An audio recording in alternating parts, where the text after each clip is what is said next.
Fanny Carré-Ponte, que nous accueillons également avec plaisir dans notre commission. Oui, merci de cet accueil. Alors, moi, j'avais peut-être 3 remarques complémentaires.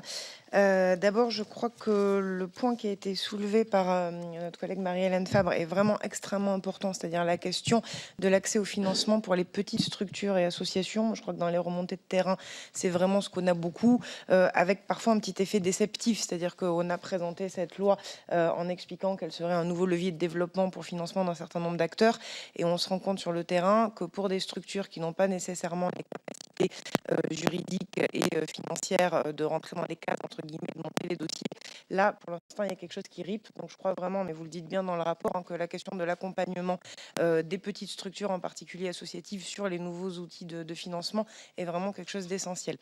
Deuxième élément que je voulais souligner,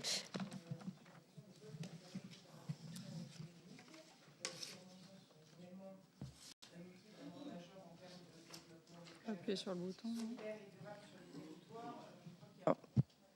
oui, je crois qu'il y a un petit sujet, mais qui là aussi est mentionné sur le rapport, sur lequel je voulais insister, sur la question du suivi des appels à projets, et notamment sur le fait que même si on a écrit l'inverse dans le texte de loi, on se rend compte que le soutien des pouvoirs publics aux PTCE est aujourd'hui essentiellement concentré sur les PTCE qui ont été labellisés dans le cadre de l'appel à projets, qui ont été lauréats des appels à projets.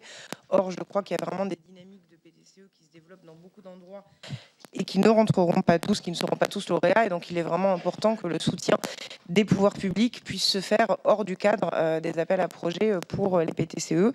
Et puis, enfin, dernier élément, c'est pas toujours facile de faire de la transversalité des politiques publiques, mais pourtant, je crois que c'est un enjeu essentiel. Et j'attire votre attention sur le fait qu'au moment où on se parle, il y a en commission des affaires sociales un rapport d'information sur l'application de la réforme de la formation professionnelle, rapporté par Jean-Patrick Gilles. Et je crois qu'il serait intéressant qu'on puisse croiser les travaux sur l'application des deux lois, parce qu'il me semble que pour un certain nombre de structures de l'insertion de l'activité économique relevant de l'ESS, les ateliers chantiers d'insertion, les associations intermédiaires, il y a un certain nombre de difficultés aujourd'hui sur le terrain en matière d'accès au financement et au soutien à la formation des personnes les plus éloignées de l'emploi. Et donc, je crois qu'il sera intéressant de pouvoir, à un moment donné, faire ce travail de rapprochement pour avoir ce suivi dans le viseur, voilà, avec une vraie transversalité des politiques publiques de ce point de vue-là. Merci.